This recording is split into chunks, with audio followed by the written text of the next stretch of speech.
Bismillah ar-Rahman ar-Rahim. Today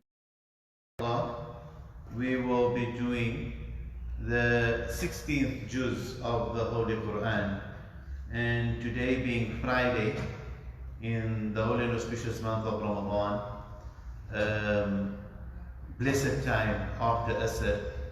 So inshallah we will end a little earlier today, then we can have more time in making dua to Allah subhanahu wa ta'ala, as it is a blessed time. And the Prophet sallallahu alaihi wasallam said that there is a time on a Friday that Allah subhanahu wa ta'ala accepts duas, and obviously we do not know when the time is. Some ulama will say between the two khutbahs, some will say after the khutbah, some will say after Asr Salah.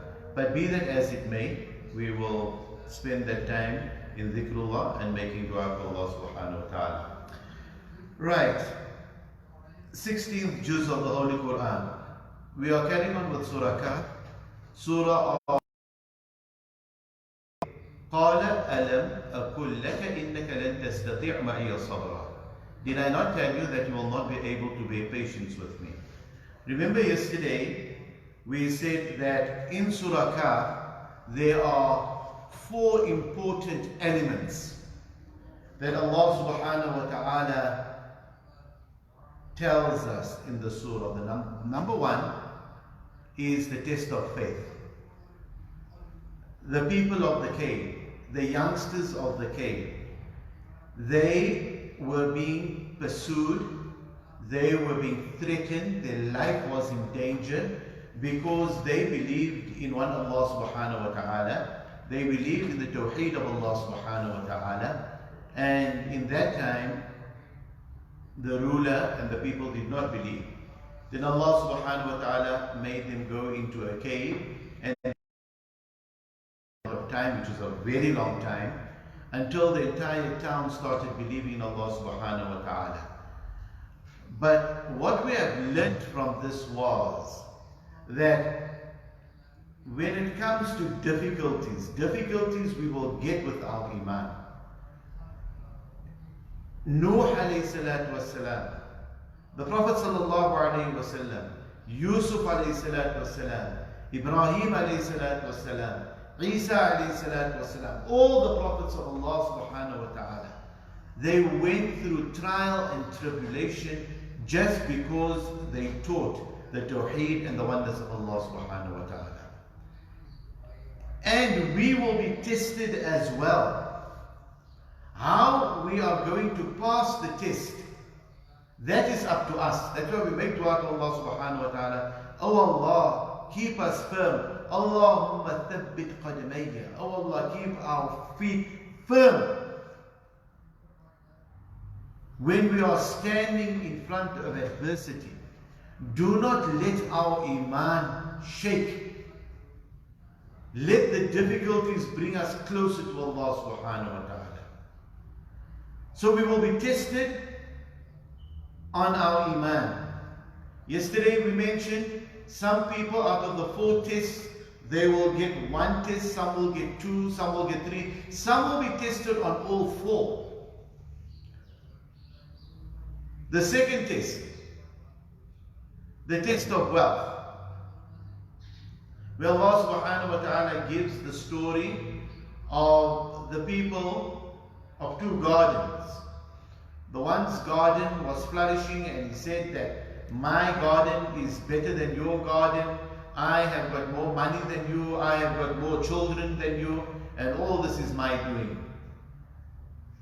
And as Allah subhanahu wa ta'ala gave it to him, Allah subhanahu wa ta'ala took it away from him as well.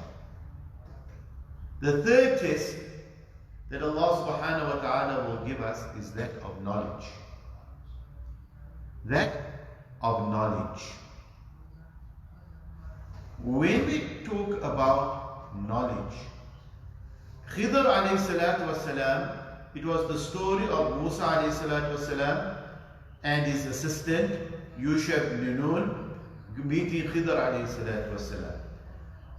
What is so remarkable and beautiful is that Khidr The word khidr comes from the word khadra. Khadra means green. Green in the sense that your knowledge must always be evergreen. Always. Seek knowledge from the cradle to the grave. All knowledge that is beneficial is good for a Muslim. All knowledge that is beneficial is Islamic knowledge. We cannot separate the two. Nowadays we say you've got Islamic knowledge, that is fiqh, aqaid, akhlaq, etc. That is one. Your mathematics, your geography, your science, your physics, that is something else. What I'm telling our youngsters, and I'm telling the elders as well, all knowledge that is beneficial is knowledge that is Islamic knowledge. I'm going to ask you, knowledge of inheritance. If I tell you that you have to give 2/3 to so and so, you have to give 1/6, 1/8, a half. These are fractions. In what subject do we learn the calculation of fractions? We learn that in mathematics. If I should ask you, which way is Qibla? I do not know. I have to look at the stars, I have to look at the moon, I have to look at the sun, this, that, and what have you. Do the calculations. Which part of the world I'm in, which line of latitude I'm on, which line of longitude I'm at, my GPS position. Where did all this come from? All this maybe for geography, or in geography I've learnt it. So isn't geography Islamic knowledge to find my Qibla? Isn't mathematics Islamic knowledge to find out how much I need to get in my inheritance? To know Allah subhanahu wa ta'ala. Astronomy, the sciences. That is why if you look at it, we can have a whole lecture on it. Algebra comes from al-jabbar. The word zero comes from the word sifr. Who are the first people to do the operations? If we look at the anatomy of a human being, or the study of the eye, all these people, we shouldn't only harp on that the Muslims did this. We are supposed to be saying the Muslims are doing this. The first words that were revealed to Rasulullah sallallahu alayhi wasallam was not salli, was not sum. The words that were revealed to the Prophet sallallahu alayhi wasallam was iqra, read. And you and I did not come out of our mother's womb reading a book. We had to sit at the feet of our teachers. We had to learn how to read and write. We had to learn. So knowledge, that is the test that Allah Ta'ala is going to give us. But we should understand that the difference between knowledge and information is like chalk and cheese. The dua is, Allahumma inna nas'aluka ilman nafi'a. Oh Allah, give us knowledge that is beneficial. I know that I have to perform salah. I know if I don't perform salah, this is going to be the punishment. I know that I should not steal. I know that I should not drink wine. And if I do it, this is going to be the punishment. That is information. I know that I should perform my salah, that is information. The moment I go and I perform salah, then that information becomes knowledge. I am practicing upon what I know. For how many people are there outside who know they have to read salah, yet they do not read salah?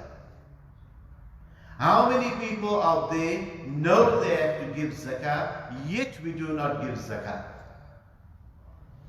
So to change that information into knowledge is something that we have to practice upon. So the test that Allah Ta'ala will give us on our iman, on our wealth, Allah Subhanahu wa Ta'ala will test us on our knowledge, and Allah Subhanahu wa Ta'ala will test us on authority. This is what Allah Subhanahu wa Ta'ala is speaking about in Surah Kahf. Authority. The fourth one, authority. Allah Subhanahu wa Ta'ala speaks about Dhul Qarnayn. Who was Dhul Qarnayn? Dhul Qarnayn maybe could be a person who ruled over 2 eras, 2 generations. Or it is the one with 2 horns. Many a time people will come along, some Mufassirin will say it is Alexander the Great, whoever it may be. Maybe it was a Viking with the 2 horns on their helmets. Maybe it was Alexander the Great with a wreath on his head. Wallahu a'lam, Allah Subhanahu wa Ta'ala knows. But Dhul Qarnayn was a great leader, was a good leader, that Allah Subhanahu wa Ta'ala spoke about Dhul Qarnayn in the Quran. What made him a great leader? Number one, it was the justice that Dhul Qarnayn had. Number two, it was the habit of always helping other people. Those were the qualities of a good leader. Justice and helping other people. Always fair in his judgment. Always fair in his dealings. And helping the people whom he ruled over, and also people who he did not rule over. And also, Allah Subhanahu wa Ta'ala speaks about Ya'juj and Ma'juj, the Gog and Magog. It's mentioned in the Quran and in the Bible, in the Injil as well. Where Allah Subhanahu wa Ta'ala speaks about the 10 signs, the major signs of the day of Qiyamah, and one of the major signs of the day of Qiyamah is that Ya'juj and Ma'juj will occur. Who is Ya'juj and Ma'juj?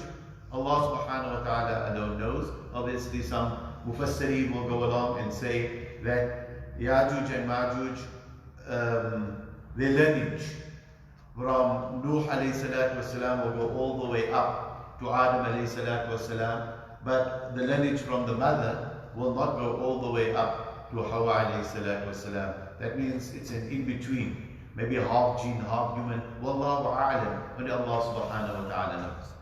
But the story of Ya'juj and Ma'juj, Gog and Magog, they are hidden behind a lead barrier, hadid, steel, lead, whatever the translation may be. And before Qiyamah, Allah Subhanahu wa Ta'ala will let Ya'juj and Ma'juj free. Dhul Qarnayn came along and he locked them up behind the steel barrier or behind the lead barrier. And there will be, and there are many other signs of Qiyamah. For example, the coming of Isa alayhi salatu wasalam, the Mahdi, the 40-day fog, etc., etc., etc. And then those are the major signs. And then you will find the Dawatul Dhansay. And then you find the minor signs. And there are so many minor signs that the Prophet ﷺ spoke about. Minor. And if you look at it, every single minor sign that the Prophet ﷺ spoke about, it is prevalent today. If we can just go through 2-3 quickly, inshallah, before our time runs out. In a hadith of, it's known as the hadith of Jibreel alayhi salatu wasalam. One day, Jibreel alayhi salatu wasalam comes in the form of a rider to the Prophet sallallahu alaihi wasallam, and he poses questions to the Prophet sallallahu alaihi wasallam. What is ihsan? And the Prophet, what is iman? And the Prophet sallallahu gives the answer. What is ihsan? And ta'bud Allah ka'annaka tarahu fa innaka kunta tarahu yarahu. Is to worship Allah subhanahu wa ta'ala in such a way that you are seeing Allah, and if you cannot worship Allah ta'ala in such a way, truly believe that Allah subhanahu wa ta'ala is worshipping you. And he says, Sadaqta ya Rasulullah. He says, you have spoken the truth, O Prophet of Allah. Then he posed another question. He says, when will Qiyamah be? So what a beautiful answer the Prophet ﷺ gives. He says, the one who is posing the question knows exactly the same as the one who's being asked the question. So the one who's posing the question does not know when Qiyamah will be, and so the one who's being asked the question also doesn't know when Qiyamah will be. But he says, I will give you a few signs of the day of Qiyamah. And a few signs that the Prophet ﷺ gave, for example, he said that bareheaded and barefooted people will vie with one another in building lofty, lofty towers. Bareheaded and barefooted. When it was bareheaded and barefooted, it was always referring to the Bedouin. The people that were unlettered, the people that were uncouth. The Bedouin people. Bareheaded, barefooted. People, if I may put it in inverted commas, not to say that you're supposed to have classism in Islam, not at all. But in those days, the people that were bareheaded and barefooted, they were people of no standing in society. So the Prophet ﷺ said that they will be the people who will be vying with one another in building lofty, lofty towers. And if you see today, who are vying with one another in building lofty, lofty towers, irrespective of where it may be, in the West, in the East, it is sometimes the people that they were maybe had no standing in society, and all of a sudden you got standing in society, and now you vie with one another in building lofty, lofty towers. And it's happening today wherever you go. The Prophet ﷺ said, singing girls and dancing girls would be in abundance, would be higher in abundance. Singing girls and dancing girls. So what do we think of? Maybe we think of belly dancers, we think of this, that, or what have you. But we're in lockdown now, we tend to forget about it. But as soon as lockdown is done, and somebody says that there is a rock concert happening, we will start going for tickets like crazy.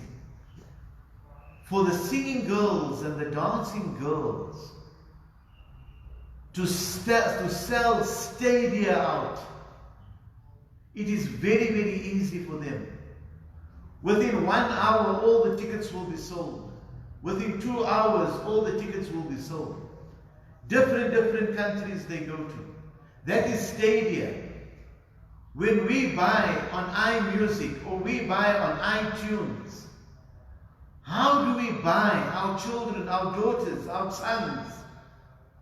We will spend money on iTunes. In those days, when you used to go to Musica, when you used to go to the shops to buy the CDs, nowadays we download. We are downloading, and it's becoming the singing and dancing girls are more than the men at the moment. A sign of Qiyamah. The Prophet ﷺ said, another one just quickly, that a mother will give birth to her master. A mother will give birth to her master. Two ways we can look at it. I'm a father and my wife. We are working and slogging day in and day out. Why? So that I can wear beautiful clothes, so that I can go to the best of schools, or so that I can do this or I can do that. No. Our parents today, we are slogging from morning to night so that our children could get the best of education. Our children could get the best of medical care. Our children could get or wear the best of clothing. Could have the best of gadgets. Our children will go to school and come back and the food will be made. Our children will go holiday time the tickets will be booked and they will just get on and ready we go. So everything we do is for our children.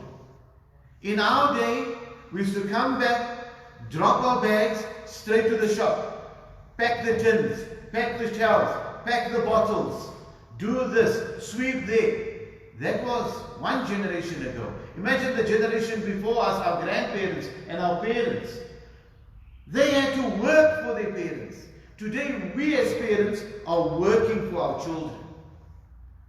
So a mother will give birth to her master. Does the master work or does the master sit? Think about it. In today's time, the children come home, the mother has slogged in the kitchen to make the master food. The father comes home from work, has slogged the whole day so that the master can go to the best school, best education, best medical. So the mother has given birth to the master. That is one way of looking at it. Another way of looking at it quickly is maybe the wife doesn't want to get stretch marks on her stomach, doesn't want to go through the rigmarole and the difficulties of pregnancy. So what do? They find a surrogate. They go and they find another woman. They take the husband's sperm, they take the wife's egg, they fertilize it in a test tube, and then thereafter they take the fertilized egg and they put it into another woman. And that woman becomes a surrogate. When that woman gives birth, the mother and the father, they come along, they give that lady some money. Thank you for carrying our child, and off you go. So the mother gives birth. Who has she given birth to? She has given birth to a master. Given birth to a master. All these things Allah subhanahu wa ta'ala says in the Holy Quran. All these things Rasulullah sallallahu alaihi wasallam mentions in the ahadith of the Prophet sallallahu alaihi wasallam. That is why I always say, learn. Knowledge is a thing that you are going to be tested on. خَلَقَ الْإِنسَانَ مِنْ عَلَقٍ. Another one that we can just, not a sign of Qiyamah, but alaq, how progressive Islam is. It's not stagnant. When we used to translate the word alaq, we created you from a clot of blood. We created you from something that is mu'allaq, hanging from a ceiling. If you look at embryology, the embryo is hanging from the womb of the mother. But nobody could understand, we have created you from a twisted rope. Another word for translating alaq is a twisted rope. Why would Allah Ta'ala say, and we created you from a twisted rope? Any of you, have you ever seen the helix of a genome? The helix of a genome looks exactly the same as a twisted rope. Read in the name of your Lord who created you from a twisted rope.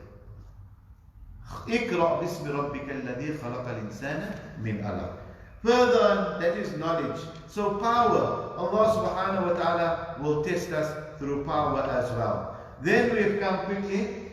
The next surah we have done is Surah Maryam. In Surah Maryam, or before, what was the surah after Surah Kaf? Surah Kaf. Then we did Surah Maryam. Kaf, Haya, Ain, Sad. In Surah Maryam, Allah subhanahu wa ta'ala starts again with the letters Kaf, Haya, Ain, Sad. Or not again. Kaf, Haya, Ain, Sad. Only Allah subhanahu wa ta'ala knows what's the meaning of that. Also in Surah Maryam, Allah subhanahu wa ta'ala speaks about the prophets of Allah subhanahu wa ta'ala and the concept of purity. This is the essence of Surah Maryam. Purity. If you look at the translation of Maryam, Maryam means the one who is anointed, the one who is absolutely pure. If you look at Zakaria, alayhi salatu wasalam, that's also mentioned in Surah Maryam. Zakaria comes from the word zakah. Zakah means to purify. Yahya, Allah Ta'ala talks about Yahya alayhi salatu wasalam, who is the cousin of Isa alayhi salatu wasalam in Surah Maryam as well. And Yahya means what? The one who has led a purified life. So purification, it is the underlying factor in the surah. And what we learn from the surah is that not only purify your heart, purify everything. Allah Ta'ala is pure. Allah Ta'ala loves purity. وَيُحِبُّ الْمُتَطَهِّرِينَ. Allah Ta'ala loves those that are pure. Purification of the heart, purification of the body, purification of your clothes, purification of your place. Everything Allah Ta'ala loves. Purification of your intention. إِنَّمَا الْأَعْمَالُ بِالنِّيَّةِ. When you worship Allah subhanahu wa ta'ala, let your intentions be absolutely pure. Why are you doing these things? Why? That is Maryam, Surah Maryam. The underlying factor is purity. There are many prophets that Allah subhanahu wa ta'ala mentions in the surah as well. But the solidifying factor is that everything in these prophets revolves around the family, parenthood. For the family is the nucleus of society. Destroy the family and society crumbles. That is why Islam is so harsh on adultery. It is a capital punishment to commit adultery. People will ask, why is it so harsh? Because the moment a society commits adultery, and adultery is rife, it breaks. And once the family unit breaks, society breaks. And once society breaks, you have got a problem. So the underlying factor, if you look at it, it is the family, parenthood. Zakaria alayhi salatu wasalam, he wanted a son. Father and son. Maryam alayhi salatu wasalam, she is going to be a mother. Mother and son. Isa alayhi salatu wasalam is going to be a son without a father. Okay? Mother and son. But here is a son without a father.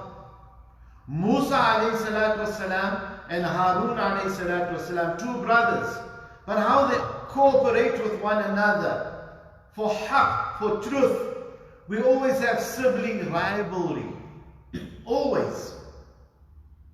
Then we have the story of Ibrahim alayhi salatu wasalam and his father, who was an unbeliever, who was a disbeliever. But yet Ibrahim alayhi salatu wasalam treated him with honor and respect. Things to ask to do haram, he never obeyed. But he always treated his father with honor and respect. That was Ibrahim alayhi salatu wasalam. Then you find Ibrahim alayhi salatu wasalam and Ismail alayhi salatu wasalam. How did they deal with one another? The solidifying factor that Allah subhanahu wa ta'ala mentions in all these stories is the relationship that they had with family members. Do not break relationships with your family members. Idris alayhi salatu wasalam and Rasulullah sallallahu alayhi wasallam also mentioned here in the surah. Allah subhanahu wa ta'ala mentions Yahya and Zakaria alayhi salatu wasalam, that they always made dua and they never ever gave up. Never ever gave up. They always made dua. Maryam and Isa alayhi salatu wasalam, life was very, very easy for the worship of Maryam alayhi salatu wasalam. She was in a mihrab. Life was very easy.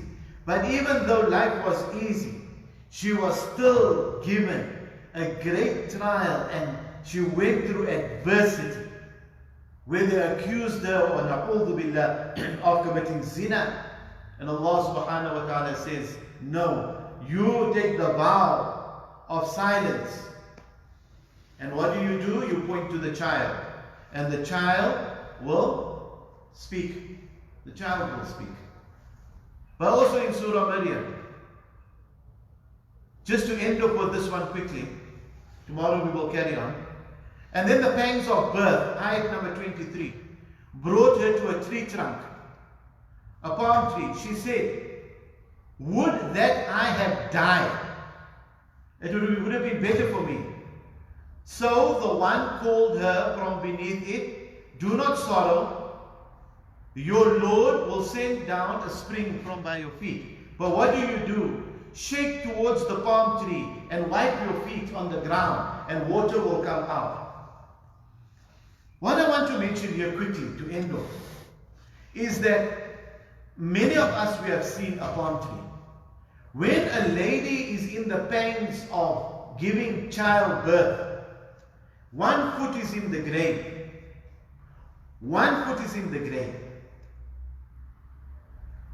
We all have seen the trunk of a palm tree. Wallahi, if you shake a palm tree, all of us together, we will never ever get those dates to fall off that tree. You have to climb that date tree and cut the branches. You can never shake it off. But yet Allah Ta'ala tells Maryam alayhi salatu wasalam, "Oh Maryam, you are in the pangs in childbirth. Make an effort and I will give you the dates. Even if it is just by shaking it, I will make sure that the dates come down. Rub your foot on the ground and the water will come out." So what does this teach us? Many of us, we think that we can just sit at home and money will come our way. Many of us will just think we can just sit at home without studying and we will pass our exams. Brothers and sisters, Maryam alayhi salatu wasalam had to shake that tree. She had to shake her leg to get water. We also shake a leg to get education. We also shake a leg to get our daily bread. Nothing comes for free. Remember, nothing comes for free. Even Maryam alayhi salatu wasalam never got those dates for free. We make dua to Allah subhanahu wa ta'ala that Allah subhanahu wa ta'ala gives us the understanding. Allahumma inna nas'aluka ilman nafi'a wa amalan mutaqabbala wa rizqan wasi'a wa shifaa min kulli dha. Rizqan wasi'a, a wide rizq, a broad rizq. Not a lot of money. A lot of money will come. You run away from the dunya, it will chase you. But rizqan wasi'a, what does rizqan wasi'a means? Means to milk a lot of cows. Not only money from one source, money from many sources. So when the one tap goes dry, the other taps will open. That is rizqan wasi'a. May Allah subhanahu wa ta'ala grant understanding, inshallah. Shukran, subhanallah bihamdi, subhanakallah bihamdika, nashhadu an la ilaha illa anta, nastaghfiruka wa natubu ilayk. Allahumma salli ala Sayyidina Muhammad wa ala ali Sayyidina Muhammad wa ashabihi wa barik wa sallim. اللهم ربنا اتنا في الدنيا حسنه وفي الاخره حسنه وقنا عذاب النار. اللهم ربنا ظلمنا انفسنا وان لم تغفر لنا وترحمنا لنكونن من الخاسرين. اللهم انا نسالك من كل خير ما سالك منه نبيك محمد صلى الله عليه وسلم، ونعوذ بك من كل شر ما استعاذك منه نبيك محمد صلى الله عليه وسلم، وانت المستعان وعليك البلاء، ولا حول ولا قوه الا بالله العلي العظيم. قال الله تبارك وتعالى: إن الله وملائكته يصلون على النبي يا أيها الذين آمنوا صلوا عليه وسلموا تسليما. اللهم صل على سيدنا محمد وعلى آل سيدنا محمد وصحبه وبارك وسلم. اللهم لك صمنا وبك آمنا وعليك توكلنا وعلى رزقك أفطرنا فتقبل منا وصلى الله على سيدنا ونبينا ومولانا محمد وعلى آله وصحبه وبارك وسلم. سبحان ربك رب العزة عما يصفون وسلام على المرسلين والحمد لله رب العالمين. Brothers and sisters, we have approximately 7 minutes left before we break our fast in Gaborone, Botswana. Please, as we say, today is Friday, very blessed time. We are fasting, it's the month of Ramadan, and it's the time just before Maghrib. Allah Ta'ala accepts du'as. Dua for breaking the fast. Allahumma laka sumtu wa ala rizqika aftartu. Jazakallah.